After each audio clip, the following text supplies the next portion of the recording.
কায়সারের বাড়ি হবিগঞ্জের মাধবপুরে। রানা প্লাজা ধসে পঙ্গু হওয়া কয়েকজন শ্রমিককে আর্থিক সহায়তা দিল সংযুক্ত আরব আমিরাতে বসবাসরত প্রবাসী বাংলাদেশিদের সংগঠন বাংলাদেশ সোশ্যাল ক্লাব দুবাই। দুপুরে রাজধানীর পঙ্গু হাসপাতালে চিকিৎসাধীন এসব শ্রমিকের হাতে 7 লাখ টাকার চেক তুলে দেন ক্লাবের প্রতিনিধি নওশের আলী ও এটিএম জাহেদ। এ সময় তারা রানা প্লাজা ধসে আহত ও পঙ্গু হওয়া শ্রমিকদের সাহায্যে এগিয়ে আসতে প্রবাসী বাংলাদেশিদের প্রতি আহ্বান জানান। গেল 24 এপ্রিল সাভারের রানা প্লাজা ধসে আহত শত শত শ্রমিক এখনও বিভিন্ন হাসপাতালে মৃত্যুর সঙ্গে পাঞ্জা লড়ছেন।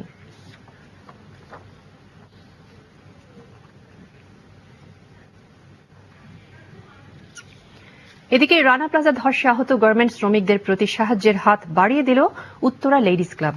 দুপুরে সাভারের এনাম মেডিকেল কলেজ হাসপাতালে 50 জন রোগীর হাতে নগদ টাকা তুলে দেন সংগঠনটির নেতারা। আহত গার্মেন্টস শ্রমিকদের চিকিৎসার খোঁজ নেন তারা। এ সময় এনাম মেডিকেল কলেজের পরিচালক রওশন আরা চৌধুরী উপস্থিত ছিলেন।